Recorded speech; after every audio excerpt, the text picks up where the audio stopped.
Hello बच्चों, आज हम रोटेशनल मोशन स्टार्ट कर रहे हैं। System of particles and rotational motion unit चल रही है हमारी और हमने सेंटर ऑफ मास कंप्लीट कर लिया है। आज की हेडिंग आप लोग लगा लीजिए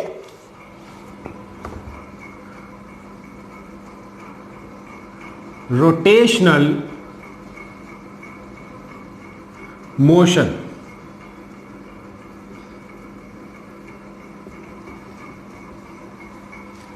रोटेशनल मोशन, रोटेशनल मोशन कब होता है? रोटेशनल मोशन कब होता है? जब कोई बॉडी रोटेट करे। इसमें कुछ खास डेफिनेशन की तो बात नहीं है। जब कोई बॉडी रोटेट करेगी तो उसका रोटेशनल मोशन होगा। ठीक है। अच्छा, एक बॉडी के अंदर सपोज करो ये एक बॉडी है, इसको मैंने हिंज या पिवट कर दिया। पाइवट पता है क्या होता है? एक हुक के सहारे ऐसे लटका लेते हैं किसी कील पे, ऐसे आप वो नहीं टांगते जैसे पेंसिल पे आप स्केल आते थे, इसमें ऊपर एक छेद बनाता था तो आप पेंसिल उसमें अटकाते थे और स्केल को ऐसे ऐसे घुमाते रहते थे। ऐसे घुमाते हैं कि इस चीज को हम रोटेशन मोशन। हमने यहां पे इसको हिंज कर दिया या इसको अटका दिया। इसमें इनफाइनाइट नंबर ऑफ पार्टिकल्स होंगे।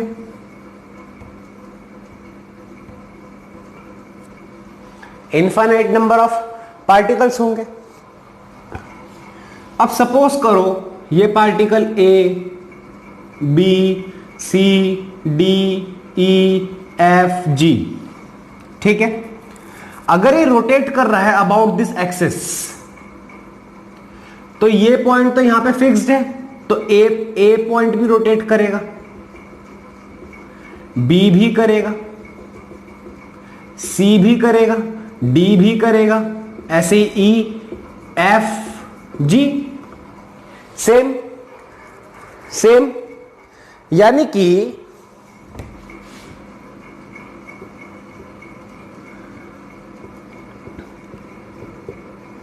when a body rotates,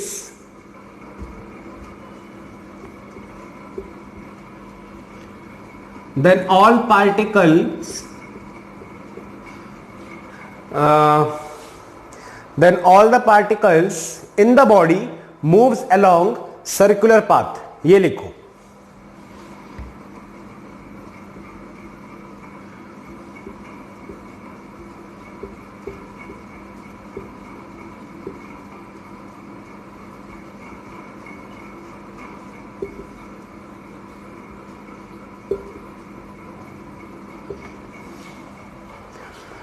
अब जैसे कि ये ए पॉइंट है, बॉडी घूमी तो इसने ऐसे घूमना शुरू किया, सर्कल बनाएगा। सिमिलरली बी अपना सर्कल बनाएगा, सिमिलरली सी अपना सर्कल बनाएगा। ठीक है।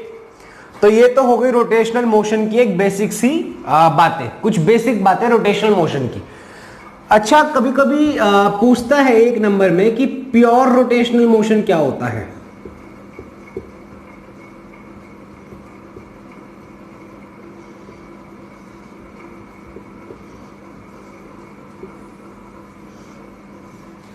Pure rotational motion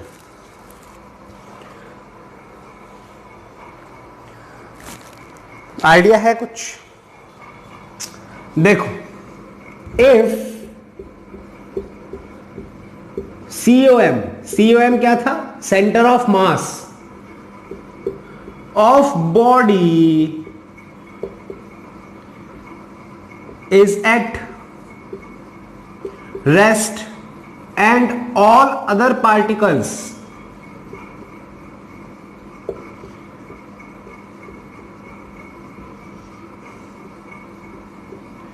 are moving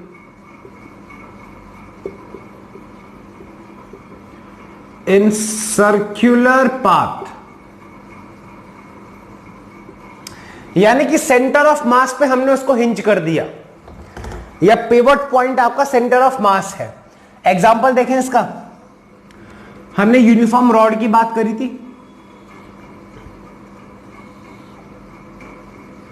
थोड़ी मोटी बन गई है यहां पर, लेकिन आप समझाने के लिए बनाई है। तो हमने देखा था कि L/2 पॉइंट पर उसका सेंटर ऑफ मास लाई करता है। अब इमेजिन करो ये यूनिफॉर्म रॉड है, ये मार्कर यूनिफॉर्म रॉड है, ठीक है। इसको मैंने बिल्कुल बीचों बीच से हिंज कर दिया या ऐसे अटका दिया।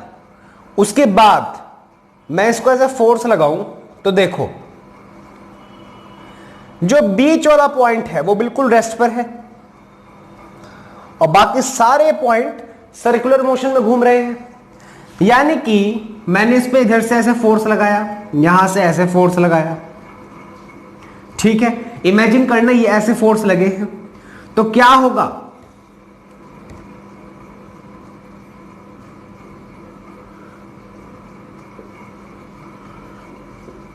एक पोजीशन ये होगी और दूसरी पोजीशन कुछ ऐसे होगी कुछ टाइम के बाद,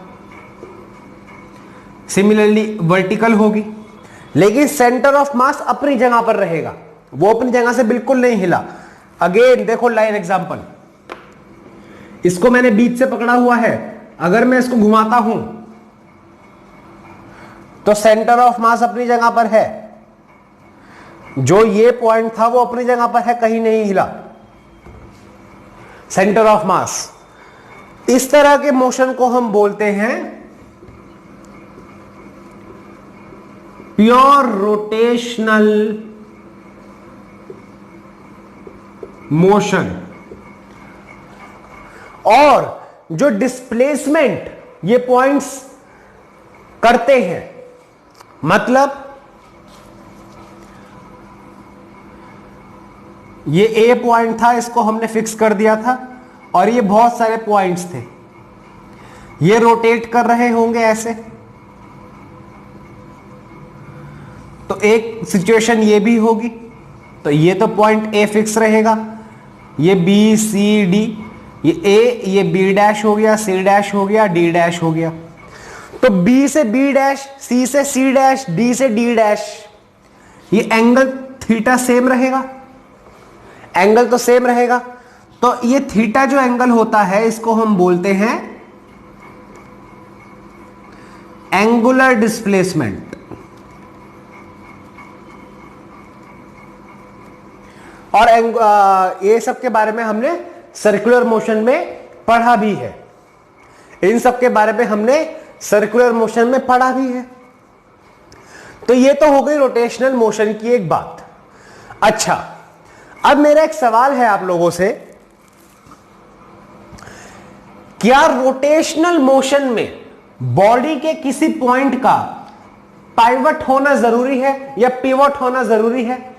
प्रोनाउंसिएशन डिपेंड करती है, कुछ लोग पाइवट बोलते हैं, कुछ लोग पिवट बोलते हैं, कुछ लोग पिवट बोलते हैं, ठीक है। क्या हमें एक पॉइंट पर उसको अटकाना जरूरी है? क्या ऐसा जरूरी है होना? क्या होगा आंसर? क्वेश्चन मेरा यह है,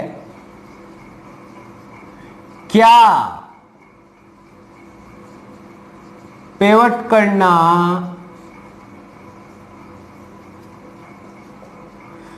जरूरी है फॉर रोटेशनल मोशन? आंसर है नो, अ बिग नो। क्यों? आप सब लोग जब स्कूल में थे, आई मीन अभी आप स्कूल में ही हो, लेकिन जब थोड़े छोटे थे, मुझे लगता है कि शायद आजकल के अब तो बच्चे क्लास में इस उम्र में भी खेलते होंगे, हम जब छोटे थे 5th 6th 7th क्लास में, तो हम पेन फाइट खेलते थे। अब पेन फाइट में क्या होता था, इसको हॉरिजॉन्टली इमेजिन करो, आपका पेन यहां रखा होता था, दोस्त का पेन यहां रखा होता था, तो आपने कहीं पॉइंट पे हिंज तो नहीं कर रखा था अपने पेन को, आप क्या करते थे, ऐसे मारते थे और वो ऐसे घूमता हुआ जाता था या अपनी जगह पर ऐसे घूमता था। तो कायदे में जो पेन फाइट में मोशन था वो रोटेशनल तो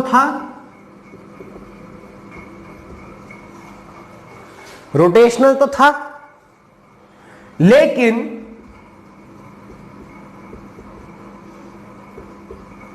हमने किसी पॉइंट को पाइवट नहीं किया हुआ था।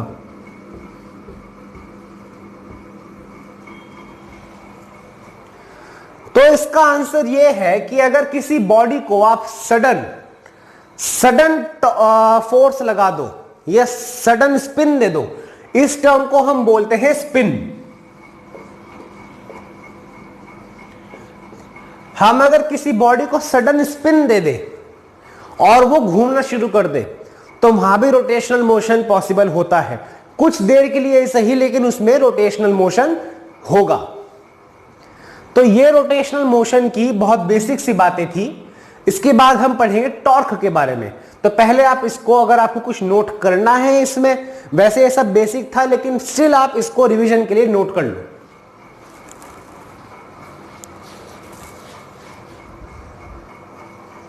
बच्चों अब हेडिंग डालते हैं हम टॉर्क।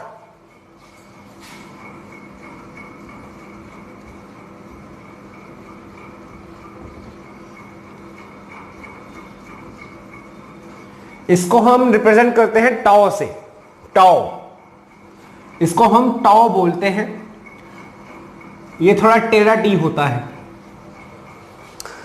तो टॉर्क क्या है बच्चों?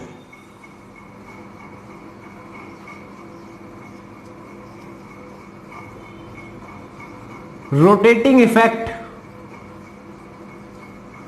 Of force. पहला पॉइंट, मतलब फोर्स की वजह से हमने किसी बॉडी के ऊपर फोर्स लगाया और उस फोर्स की वजह से वो बॉडी रोटेट हुई, यानी कि उस फोर्स का जो रोटेशन इंपैक्ट हुआ या रोटेटिंग इफेक्ट हुआ बॉडी के ऊपर, उसको हम टॉर्क बोलते हैं। मतलब as force helps body to move,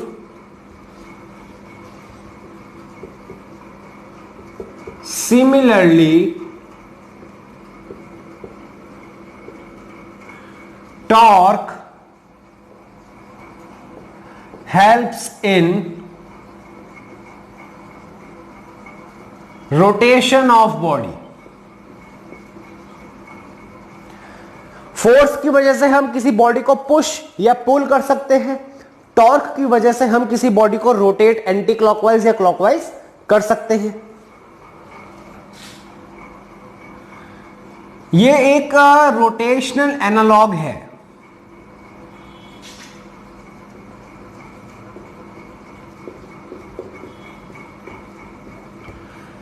implies, rotational analogue का मतलब क्या होगा?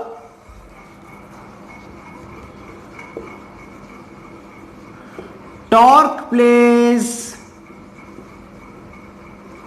same role in rotational motion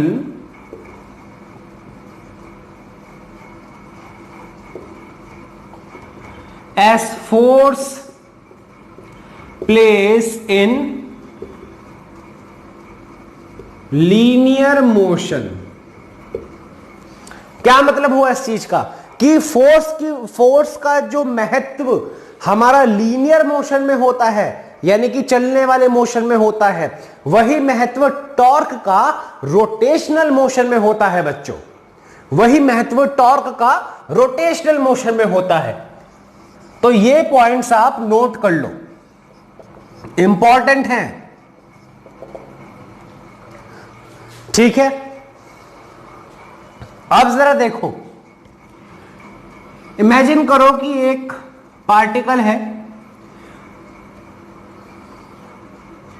जो एक्सिस ऑफ रोटेशन ओरिजिन पे रोटेट कर रहा है, मतलब हमने उसको ओरिजिन पे हिंज किया हुआ है। आया समझ? हमने इस पे इधर फोर्स लगाया हुआ है, ये पोजीशन वेक्टर आर है उसका, ये एफ है, ये एफ है,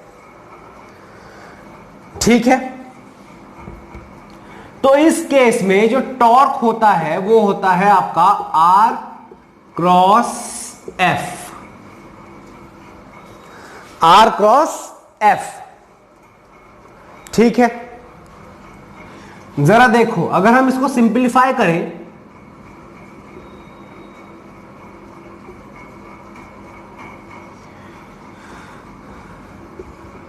ये एंगल फाई है, ये angle phi, phi is the angle between force and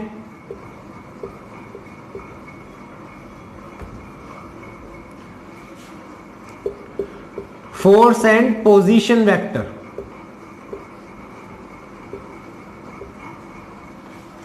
force and position vector. देखो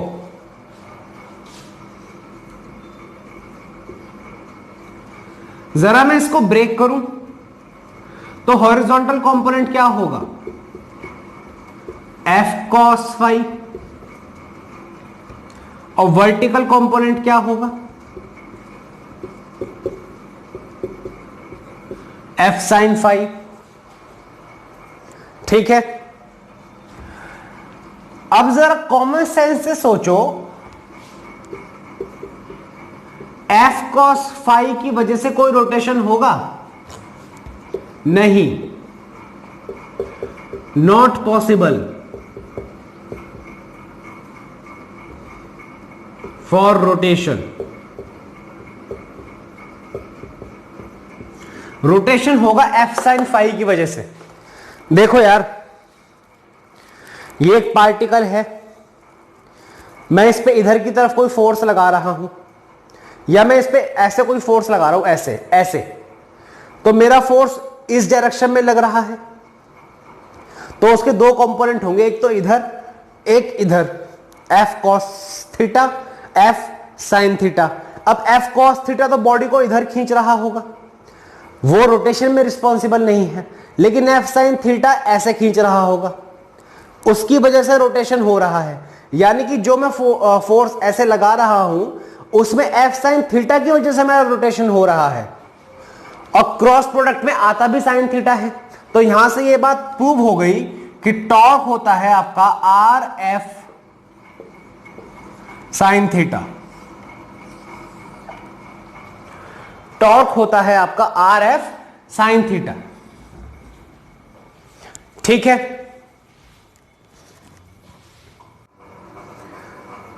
तो बच्चों यहां पे टॉर्क हमारा हो गया आर एफ साइन फाई। अब जरा देखो,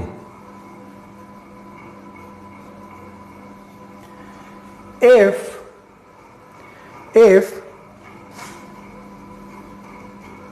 r is equals to 0, if r is equals to position vector 0 हो जाए, मतलब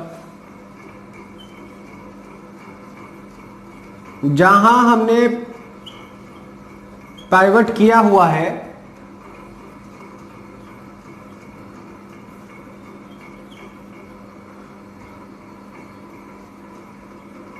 वहां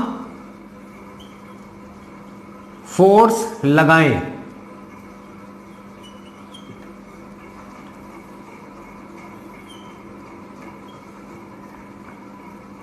यहां हमने इसको हुक से बांधा हुआ है, तो कायदे में हम यहां फोर्स लगाते तो ये ऐसे घूमता, हमने फोर्स यहां लगाया F, तो टॉर्क भी 0 हो जाएगा। जरा पुट करके देखो 0 की value R F sine theta में, तो टॉर्क भी 0 हो रहा है। कंक्लूजन क्या निकलता है इसका, कि अगर एक्सिस ऑफ रोटेशन पे ही हम फोर्स लगाएंगे, if force is applied on axis of rotation,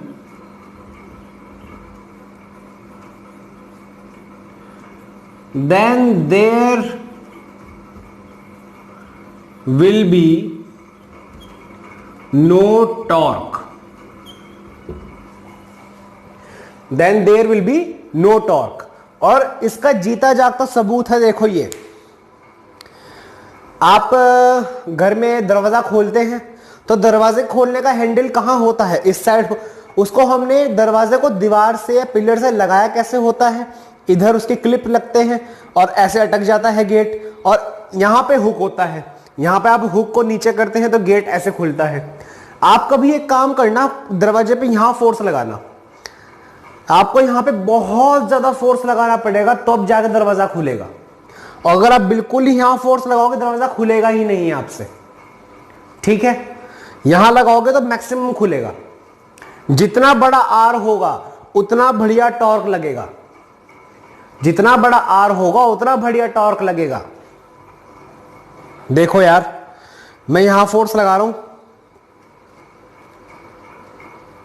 नहीं हिल रहा। मैं यहां मैंने बहुत हैवी फोर्स लगाया था, अब मैं यहां लगाता हूं बहुत लाइट फोर्स, चल गया, क्योंकि आर की वैल्यू बढ़ गई, ठीक है। अब देखो दूसरा केस, ये तो फर्स्ट केस था, ये सेकंड केस है। फाई आपका 0 डिग्री हो या 180 डिग्री हो, यानी कि या तो आप फोर्स लगाओ ऐसे या आप फोर्स लगाओ इस पे ऐसे, तो क्या टॉर्क होगा? नहीं होगा। हमने ये बात यहां भी देखी थी कि F cos फाई रिस्पॉन्सिबल है टॉर्क के लिए, नहीं है सर। तो आप इसको इधर कितना भी खींच लो, ये इधर तो रिवॉल्व नहीं करेगा। आप इसको कितना भी इधर खींच लो तो ये भी है इधर या इधर रिवॉल्व नहीं करेगा। तो इस केस में भी टॉर्क हमारा 0 हो रहा है लॉजिकली। अब जरा फॉर्मूला पे आते हैं, साइन 0 0, तो R F into 0 torque 0, sine 180 0, again R F into 0 0, तो टॉर्क तब भी हमारा 0 आ रहा है, ठीक है।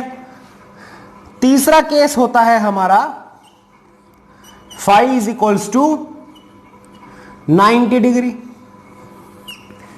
साइन 90 क्या होता है 1, तो टॉर्क इस केस में क्या हो जाएगा हमारा आर इंटू एफ, यानी कि ये मैक्स वैल्यू है डिपेंडिंग अपॉन एंगल। ये बात मैं क्यों लिख रहा हूं अभी बताता हूं आप लोगों को। एंगल पे अगर हम टॉर्क को डिपेंड करें, हम आर और एफ को कांस्टेंट करते हैं, अगर सिर्फ और सिर्फ एंगल की बात करें बच्चों, तो एंगल के केस में अगर हम 90 डिग्री कर दें एंगल को तो वो मैक्सिमम वैल्यू होगी टॉर्क की। अगेन मैं रिपीट कर रहा हूं, ये सिर्फ एंगल बेस पे है। क्यों? क्योंकि कायदे में अगर आप ध्यान से देखोगे तो टॉर्क हमारा आर पे डिपेंड कर रहा है, फोर्स पे डिपेंड तो करता ही है, फोर्स पे और एंगल पे भी डिपेंड करता है, और तीनों वेरिंग क्वांटिटी है बच्चों। क्यों? देखो, आपने फाई 90 डिग्री लगाया लेकिन आपने आर बहुत छोटा कर दिया। इमेजिन करो,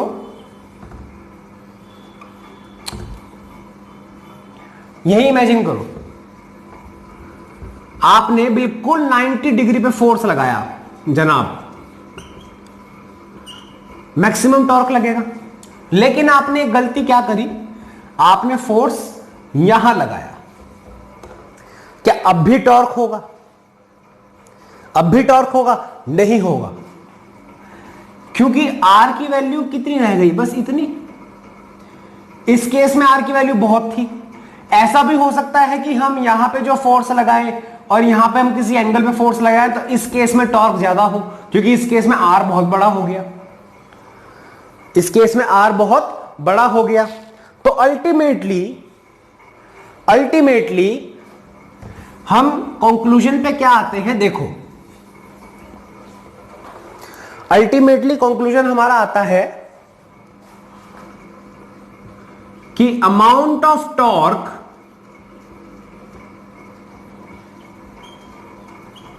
या टर्निंग भी बोल सकते हैं इसको,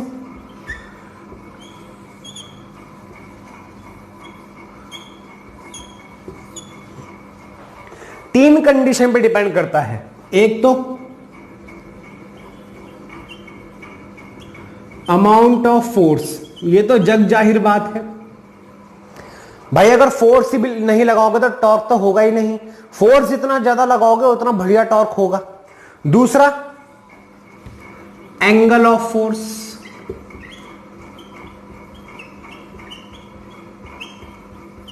फाई पे भी डिपेंड कर रहा है। तीसरा position where force is applied.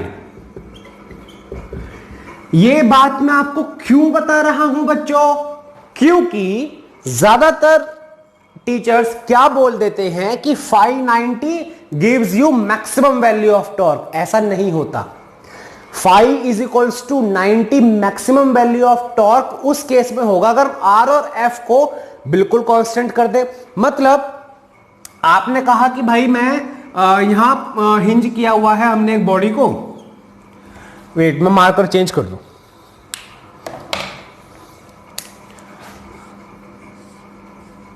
हमने यहां पे एक हिंज किया हुआ है बॉडी को और यहां से मैं 10 मीटर दूर पे ही फोर्स लगाऊंगा और 100 न्यूटन का ही फोर्स लगाऊंगा। एग्जांपल दे रहा हूं मैं, ज्यादा मतलब 10 मीटर बहुत बड़ी वैल्यू है, 100 न्यूटन बहुत बड़ी वैल्यू है, इतना डीप नहीं जाएंगे, मैं जस्ट एग्जांपल ले रहा हूं। इस केस में 5 पे डिपेंड करता है। हमने ये बात तो फिक्स कर दी कि हम हिंज पॉइंट से 10 मीटर दूर भी फोर्स लगाएंगे, फिर चाहे हम फोर्स ऐसे लगाएं, ऐसे लगाएं, बिल्कुल 90 डिग्री लगाएं, यहां लगाएं या यहां लगाएं, हमने ये बात तो फिक्स कर दी। इस केस में मैं कहूंगा कि फाई जब 90 डिग्री होगा तो मैक्सिमम वैल्यू आएगी टॉर्क की।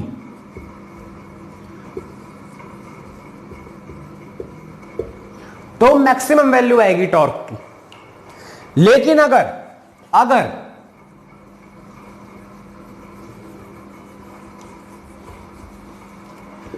मैंने ये बोल दिया कि 90 डिग्री पे तो मैं लगाऊंगा फोर्स, लेकिन एक बार मैं लगाऊंगा 10 मीटर पे, एक बार लगाऊंगा मैं 2 मीटर पे, एक बार मैं 1 मीटर पे और एक बार r इक्वल टू 0 पे, तो वहां पे डिपेंड कर जाएगी सीधी सीधी वैल्यू r के ऊपर। है तो 590 तो मैक्सिमम लगना चाहिए टॉर्क, तो ऐसा नहीं होता। इसलिए मैंने लिखा है maximum value depending on upon angle. अगर हम सिर्फ और सिर्फ एंगल की बात करें, r और f हम बिल्कुल कांस्टेंट रख दे, तो हां 90 डिग्री पे आपका मैक्सिमम टॉर्क लगेगा। ठीक है, आया समझ? नोट कर लो ये सब।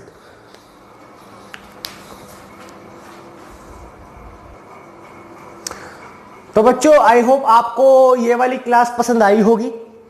मैं थोड़े कॉम्पैक्ट लेक्चर इसलिए रिकॉर्ड करता हूं बच्चों ताकि आप उनको पढ़ सको, पढ़ने के बाद उस चीज को आप बुक में पढ़ सको और आपको फेयर नोट्स बनाने में थोड़ी हेल्प हो। और अगर आप खुद से न्यूमेरिकल्स करना चाहते हो तो खुद से भी लगा सकते हो, क्योंकि कॉन्सेप्ट सारा मैंने क्लियर कर दिया है। अगली क्लास में हम इसके 2 या 3 अच्छे न्यूमेरिकल्स देखेंगे। एक लैडर वाला न्यूमेरिकल देखेंगे, एक वेट बैलेंसिंग वाला देखेंगे और एक नॉर्मल अच्छा न्यूमेरिकल देखेंगे। 3 या 4 न्यूमेरिकल अच्छे देखेंगे, उसके बाद हमारा टॉर्क खत्म, उसके बाद हम आगे की तरफ बढ़ेंगे इसमें। तब तक के लिए अपना ध्यान रखिए। Thank you.